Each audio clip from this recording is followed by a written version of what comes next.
Yo, welcome back everybody to a brand new video here on the second channel. Now, today we're going to actually look at some rotation results here from Thailand. So Thailand had their regionals this past weekend, and we had some very interesting results here. And of course, they were playing in the brand new post-rotation format, of course, and I think it's pretty important to look at what did well over in Thailand. It was a 380 player tournament. It was, of course, a regionals for Thailand, and I'm excited to take a look here at the top 16 decks. I mean, looking at it already, there already is some pretty interesting stuff here from this tournament, but we can see the results and what decks did good. If y'all are new here to the second channel, make sure to subscribe down below. We're on the road to 13,000 subs. Leave a like if you go on to enjoy, and let me know what you think of these results. I'll leave a link to Limitless here in the description, so you can go check out the site for yourself and check out all of the decks that did good. So we'll start things off here, of course, with the deck that won. So there were two pretty big stories here in our top two spots in this tournament. The deck that won the tournament was none other than Gouging Fire Iron Valiant. And look at that.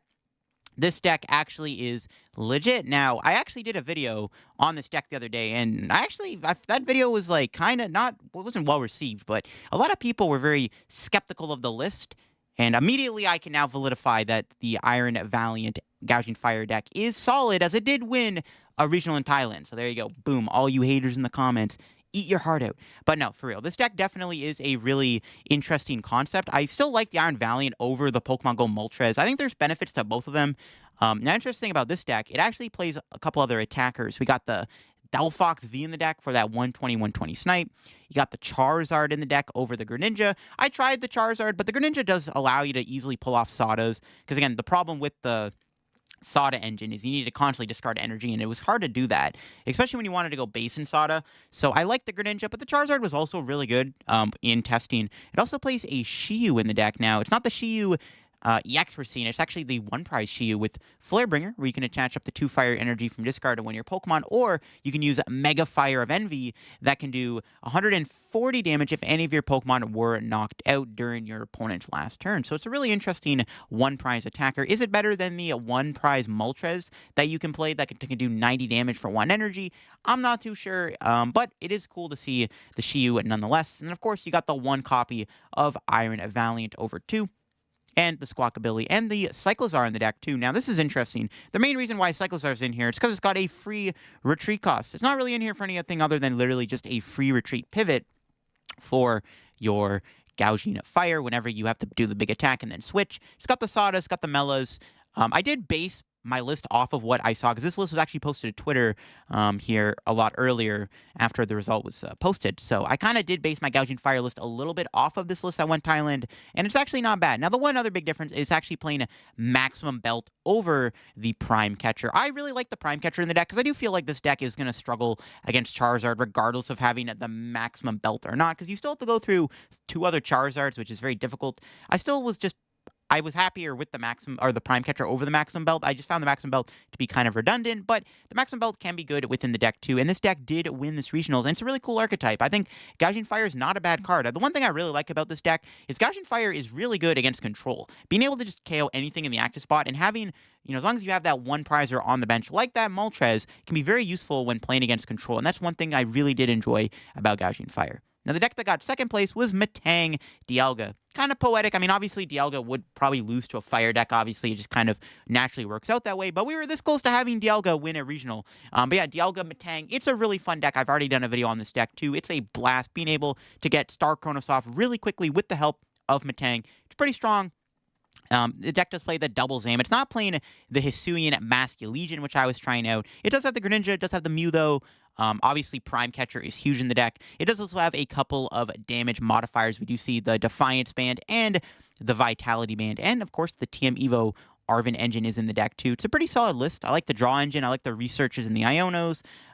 It's a pretty solid list, and it is really cool to see this deck have results. Will this deck actually be a meta deck, though? We'll have to wait and see. It is a really cool deck regardless, and I'm sure it's a lot of fun to play, and it's probably very satisfying when you pull off those crazy Star Chronos plays out of nowhere with the help of Metang. And of course, we got a Lost Box in top 4. It's kind of your traditional Lost Box deck. We've been seeing this like Raikou or Roaring Moon, Hands, Hoopa deck do well. No Raikou in the deck. I was going to say there was a Raikou, but there's no Raikou here. People are playing the Raikou in the Lost Zone right now because it is obviously really good against Lugia and really good against Pidgeot. But this build does have Hands, which does also get the job done in that regards. And there's the Hoopa. Now, the Hoopa EX is kind of the big story, I think, in the deck. You got, the normal stuff, the moons. You got the Iron Bundle, which forces your opponent to switch. It's like having a pseudo escape rope in the deck. But the Hoopa is kind of the big story, right? It has that Energy Crush attack, which can do 50 damage for each energy on all of your opponent's Pokemon. This is a pretty good attacker against Iron Hands and really good against Arceus V-Star, specifically thanks to Arceus accelerating a ton of energy into play for Hoopa to do big damage. So Hoopa has been seen play in the Lost Zone decks over in Japan. We see this build here in top 4 does have that Hoopa in the deck. I think this is a pretty solid 60 here. You got the Tomb in the deck, which is good against the Control deck. Control is tougher now for Lost Zone decks because of Eerie, so it is nice to have the Spirit Tomb to make it even harder for Control to kind of keep it up. Because, again, one of the big problems with the Control matchup now is the fact that they have Eerie. They can easily get rid of your switches and your Mirage Gates and stuff really easily now thanks to Eerie. So when you have the Spirit Tomb in play, you stop the Rotom from being able to constantly fill their hand up, and it makes it harder for the Control deck to, set up and spam Eerie and stuff against you, which is why the Tomb is good. This is actually a pretty solid Lost Box 60. If you're trying to build Lost Box right now in the new format, this 60 is not a bad 60 to copy. Because they're still figuring out the best ways to play it. We got a Tina in top 4 here. Tina is a pretty good deck right now. Yesterday's video, we looked at the best decks in the format. We did mention Giratina, and I think Lost Tina is still doing pretty good. Again, it's not as, slow as it used to be. It's not as, passive. It's not as comebacky because you don't have the path anymore, but you're still abusing, the Roxanne. You still have a lot of power. Giratina is still just an extremely powerful attacker. And, of course, having Iron Leaves is really nice. Just your Charizard matchup is pretty phenomenal when you have not only, Sableye Greninja as a threat, but you also have the Giratina Star Requiem and the Iron Leaves option for that matchup. It's a pretty good 62. We see that Forest Seal Stone in the deck. There is the one Iono in the deck, which some Tina lists tend to play over sometimes the Roxanne, because obviously there's no more Avery. Another Tina in top 4 here. It looks like it's pretty similar to the 60 we just looked at. It's got the Forest Seal still, got the one Iono, it's got the Prime Catcher, stuff like that. All right, there was an Arctina in top 8. Giratina, pretty good card right now, not going to lie. 2 different versions of it. We do have an Arctina list here. One thing to note about this Arctina list is it is playing that one of Ditto, which can act as a 5th Arceus V, basically. So it's got that ability where if it's in the active spot and it's your first turn, you can turn it into a basic from your deck. So essentially, if you start with Ditto, you can turn it into an Arceus V. So it basically counts as a 5th Arceus V in your deck. And it's nice to have because, obviously, the point of Arceus is getting that turn 1 Arceus, turn 1 energy, and that Ditto does help a lot. You've obviously got the Leaves, the Gardevoir. It's a pretty standard Arctina list. The one difference is there's no Eerie in the deck. We've been seeing some Arctina lists incorporate Eerie's in the deck. So you have the Judge, you have the Eerie for a lot of added disruption, but this build is not playing the Eerie. It is opting instead for the Judges. Got the Charon's Care in the deck. No Turo, which is also something we have been seeing within Arctina. Turo does help a little bit more against Control, but this Charon's Care lets you preserve your resources a little bit more with your Arceus. It's got the Arven in the deck. You do have the Belts, which is interesting, and one of Arven is definitely an interesting supporter to see in Arctina. It does guarantee you a ball card, I guess. One other card I like is actually that one of Capturing Aroma. It can act as either a 5th Nest Ball sometimes to get an Arc V, or it can get you an Arceus V-Star if you need to find it. So it's a pretty decent 60. Again, no Eerie's. It's not as heavily disruptive as the other builds. It still has the 3 Judge, obviously, but it's not playing at the Eerie's. We got a Great Tusk in top 8. So Great Tusk definitely has been, kind of speculated as to how good the deck really is right now. A lot of people are still testing it to see how good it really is. It is, of course, a decent archetype nonetheless. Just it is an aggressive mill deck. With, the way the meta is right now, it is hard for some decks to take out Great Tusk in time before you get decked out. And I do like the 60. You got the Great Tusks, but you still have the option of using Mimikyu to stall your opponent if they're playing a little passive with their resources, which is usually what you want to do against a mill deck, is you don't want to go you don't want to overextend and draw through your deck and stuff and play into Great Tusk. So sometimes you play a little conservative and you can get punished by getting Mimikyu'd. The Mawil's in the deck. The Mawile is really cute. Even though your opponent can play Switch in your deck, sometimes you can mill all the switching cards, and then Mawile can win you the game because you have the Mawile Pidgeot loop combo, which is really good. Yeah, it's a pretty good 60. I like the idea of Great Tusk Mill. I think it's still kind of in that early stages of whether or not, is it good or not, you know what I mean? Still in the early stages, we're still figuring out whether or not this deck is actually legit or not, or if it's more just kind of a meme, or, is it just more of a rogue deck, or can Great Tusk actually be a competitive deck? Is it as good as Control, you know what I mean? So that's kind of the story with Great Tusk. And then in top 8, there was a future hands deck here. It does have the Iron Leaves in the deck, not plain the Reboot Pod or the Raichu or anything, just have the Iron Leaves, which does help against Zard. I mean, the Future Hands deck is a very strong, very powerful deck right now. It's a deck that I definitely have on my radar as one of the top contenders right now in the format. Obviously, it's got a good Lugia matchup. The one downside about playing this deck is its Charizard matchup is a little shaky. But you do have the Iron Leaves, which can help the matchup a little bit, because you can still tempo against Charizard thanks to Iron Hands, being able to kill the Pidgeot, which is now like the way everyone's playing the deck. You can even use it to kill Rotoms if they ever have to bench Lumineon. That's also really good.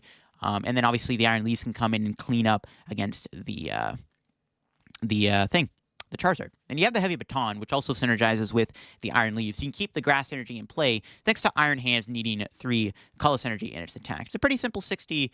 I guess the one downside about playing this deck is it just doesn't really have a good draw engine, right? You have to play the Mew, you have to play, the Pokegears, because there's no draw engine in the deck. There's no Bibros or anything, no built-in draw engine. You're just kind of hoping you don't brick. That's the downside of this deck is it's very strong, very powerful. It wins a lot of games when it just sets up and does everything. But when you get those bricky starts and the deck doesn't want to function, it can be a bit of a pile, and it definitely can punish you. And that's the big downside about playing the Future deck altogether. And then we had a Gardevoir here outside the top 8. I know a lot of people are excited to see this. A lot of people are still high on that Gardevoir train. And I've played against it a few times, and it's still pretty powerful. It doesn't play like the old Guardy list because you no longer have Shiny Arcana, but it does still have a lot of big blow-up attackers. Of course, the Drifloon being the big attacker within the deck. Drifloon with the capes, with the charm, that thing is going to be one-shotting almost anything, which is pretty scary. So Gardevoir is still a legit deck right now. And Gardevoir EX isn't bad. I mean, Dark Pokemon are not as popular right now. Obviously, there's Roaring Moon and stuff, but not every deck's playing like Dark Pokemon. And with Dark's presence not being as popular, Gardevoir can actually be a pretty good attacker by itself too, especially when combined with the Professor Turo scenario. You can attack with Gardevoir, they hit your Gardevoir, and then you can Turo it. It's pretty annoying when that does happen. The Flutter Mane can help a lot against your Lost Box matchup. Screamtail can be good against stuff like Squawkabilly and all that stuff. The Mimikyu, can be annoying too. Gardevoir isn't as good as it used to be. Doesn't have that same power. Doesn't have that insane draw potential.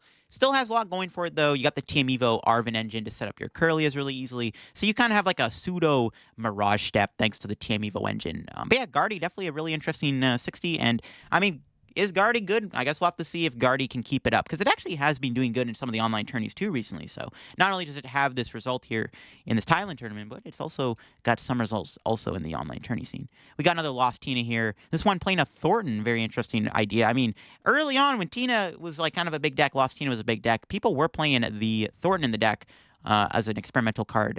So Thornton coming back in the deck is interesting. Again, without that comeback potential, maybe you can kind of tweak around with some more spicier cards. We got our first Lugia here in the tournament. This Lugia deck is interesting. It's got the 4/3 Cinccino. It's got the 1 Snorlax, the Jock in the deck. It is also playing an Arven too, which is very interesting because it's actually opting for a Maximum Belt A-Spec over playing the Master Ball A-Spec. Now, is the Maximum Belt better than Master Ball? Honestly, I can see it. Maximum Belt does have a lot of power within Lugia. Sometimes you can Maximum Belt your Lugia, and then you can actually knock out a basic EX Pokemon while having a double Turbo Wand to conserve all your other energy. For Cinccino, you can even put the Maximum Belt on the Cinccino, of course, to do big damage and take easier one-shots. So I do like the idea of Maximum Belt in Lugia.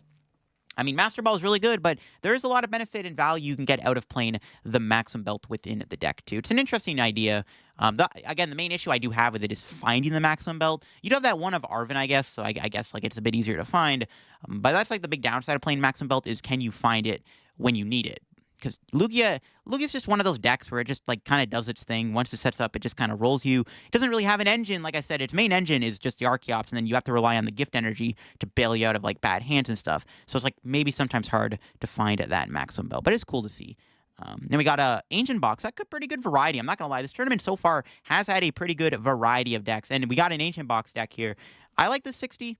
Pretty similar to what I've been tweaking with. It's got the one of Slitherwing Great Tusk. I like the idea of Slitherwing because it helps against the fighting weak decks right now, like Iron Hands and Arceus. And then you have the Great Tusk, which not only is it, sometimes can be an attacker if you can build it up, but it also can mill your opponent. It can help a lot against control. You can even use it against Great Tusk mill mirror matches. Sometimes you can just kind of use it to catch your opponent off guard. It's definitely a pretty cool card, and I do like having the Great Tusk in the Ancient Box deck. I was a little skeptical on it, but the more I've played around, it's more I like it. I like the Dark Patch. The one thing that's not in the deck that I may be a little questionable on is, I guess, not having as much, Ultra Balls. I got the one Ultra Ball, but it does have that superior energy retrieval. Because sometimes you can go through a lot of your energy with this deck, especially when you're spamming Greninja to draw cards. You have the, Explorer's Guidance, which can also sometimes punish you and discard cards. And there's also the Pokestop in the deck, which Pokestop is cool. You can use it to kind of mill extra ancient cards, but you can also Pokestop away valuable resources, which can be a little annoying. We got another Lost Tina here in the tourney. This one's got a lot going on. Holy smokes, there's a lot going on. It's a Lost Tina deck playing a 2-3 Tina line. It's got a ton of supporters: Roxanne, Iono, Arvin, and Thornton. Whoa, it's got the whole enchilada. It's even got a TM Crisis Punch in the deck alongside the double Kramer. This is a very spicy Giratina 60. I mean, it did get top 16 in the tournament, so it definitely had its merits. The Arvin's interesting, I guess. Getting the being able to find like Mirage Gate for free is kind of cool, I guess. And there was our first Charizard here, and it, of course, was the Pidgeysard deck. Now, this Pidgeysard build is playing in that one of Gouging Fire, which is something I have seen talked about. The Gouging Fire can be pretty good to have, as it is a big attacker. It can do 260 damage. It can help a lot, even in like the mirror match. We can put like a Maximum Belt on it and immediately knock out a Pidgeot EX without having to wait later on in the game. And it can also be good against, like, sometimes control because it can do big damage to Snorlax. I don't know. I think it's a cool card. Actually, I guess it's not as good against control. The deck only plays the one of Turo. I don't see any switch in the deck. It does have that one of Turo, though, which I guess you can, like, Turo the Gouging Fire. One other thing to note, it does play the Mist Energy. Mist Energy is nice to have against Giratina, good against Roaring Moon, good against Sableye. Also, Mist Energy is nice against TM Devolution. It blocks TM Devo, which is also a pretty big deal for Charizard. The deck also has the double Charmeleon. And as you can see, the Pidgeysard still seems to be the most popular way to play the Charizard deck right now over the Bibarel build. We all hyped up Bibarel, but we haven't really seen many results with Bibarel yet, so interesting. We got another Iron Hands Future Box here. This one does have some extra fighting support in the deck. Instead of playing the Iron Leaves, it actually opts for the Minior and the Iron Boulder. The Minior could be nice, like obviously in the mirror match, and you can also use it against control, which I feel like the deck already beats control, but I guess, just that extra bit of support. And then you got the Iron Boulder in the deck, which is also pretty good in the mirror match too, or even against Arceus. Iron Boulder being this really tanky fighting type future Pokemon can be really nice to have in like the mirror situation, and again, can be nice into the control matchup, because you can do more damage with it. It is a future Pokemon. You can boost its damage quite a bit with Iron Crown. So Iron Boulder is really cool. Finally, the big surprise, I think, too, is there's a Hisuian Zoroark Dodrio deck that made top 16. Zoroark kind of seems cool in the new format. I mean, it didn't really lose much with rotation. You still got the Cape Jaw Bog. You can even play like an A-Spec, like Maxim Belt seems like a really good tool to have in the deck, too. Obviously, fixes a lot of the math against Charizard. You got the Cypher Maniac in the deck, which synergizes really nicely with Dodrio, so that's really cool. So yeah, this is an interesting 60. I mean, seeing Zoroark V-Star do this well, it's awesome to see, and I'm happy to see a Zoroark Dodrio deck get top 16. Again, I mean, it does kind of get a bit of a buff thanks to Maximum Belt being in the deck now. It does help the deck a little bit. Obviously, Charizard can be a tough matchup for Zoroark, but now that there's Maxim Belt, doesn't seem too bad. And the Dodrio gives you a nice one-prize attacker. Really cool 60. Happy to see Zoroark V-Star do well. There's a lot of decks that could theoretically do good in rotation, so I am happy to see this Zoroark deck. But yeah, there you go. Those are the top 16 results at this recent Thailand Regionals. A lot of really interesting decks here. A lot of variety, to be honest. We saw Charizard, Lugia, Ancient Box, Gouging Fire won the tournament. Dialga got second. There's a Lost Box, Arctina, Great Tusk Mill. The one thing I guess I was really missing was there's no Shempow and no control. But hey, I like it. Cool results. Let me know what you think of the results down below. What do you think of the list? Do you think that Gouging Fire deck is legit? Do you think the Dialga deck's cool? What do you think of the Great Tusk Mill and the Guardian, all that stuff? A lot of really interesting stuff. Again, a lot of variety in this tournament, which I did like to see. But there you have it, folks. I'll leave a link to Limitless once again down below if you want to go check out this tournament for yourself, especially if you want to build any of these decks for yourself. That'll be it for me. If you enjoyed today's video here on the second channel, make sure to leave a like, subscribe down below. We're on the road to 13K subs. Catch y'all later with another video here on the second channel. Bye-bye.